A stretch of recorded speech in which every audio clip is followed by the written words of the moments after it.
the new Thalassar's Ruin Rod the next big thing? Is it better than Astraeus Serenade?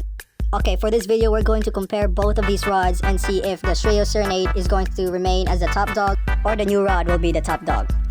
This is what it will look like if you hold Thalassar's Ruin Rod, and this is how it looks like if you hold Astraeus Serenade. Okay, done with those comparisons, let's actually compare them to their stats and their passives. The stats on Thalassar's Ruin Rod is not that bad and also not that good. As we can see, the control is on negative, but it is seemed to be like that because, it needs a balance to the rod, you know what I'm saying? Now, done with the stats, look at the passive, bro. As you can see, 80% chance to fish, movement, stab for 1 progress, but every 60 seconds, you get an extra fish. So, I'll explain that later.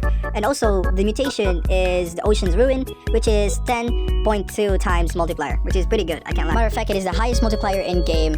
Let me explain. So, for every 60 seconds, you get an extra fish. So that means that fish that is flowing up is actually part of the passive. It is not a bug. And if you actually wait for 60 seconds, you get to own that fish. Now, it is pretty good. It is only convenient if you're actually trying to get the highest variety of fish like moss jaws or other kind of fish. But other than that, for farming, I think it is not that convenient. Also, I forgot to mention that fish that you just waited to disappear for 60 seconds also gets the mutation Forgotten for only 2 times multiplier.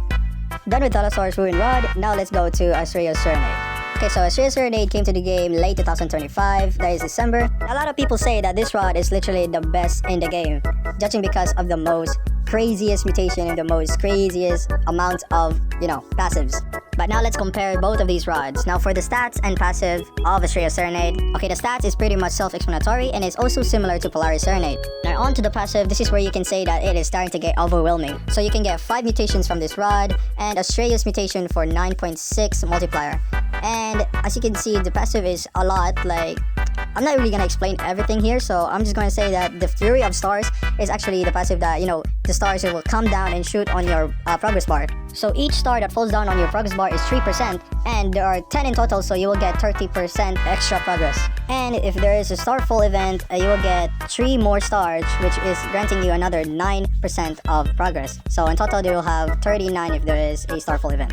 So it all comes down to how easy it is to get the rod. Okay, let's compare both of these rods. From my experience, I think Thalassar's Ruin Rod is much more easier because you actually don't need to do pretty much. And all you need to do is just to wait for a dripstone event or buy some totems, though it can be very pricey. On the other hand, the Astraeus Serenade is quite similar, but it's like an extended version of the Thalassar's rod. Okay, now to answer my question, what will be the next big thing? And that's obvious, it will going to be the Astraeus Serenade. Thank you guys for watching the video and please drop a follow.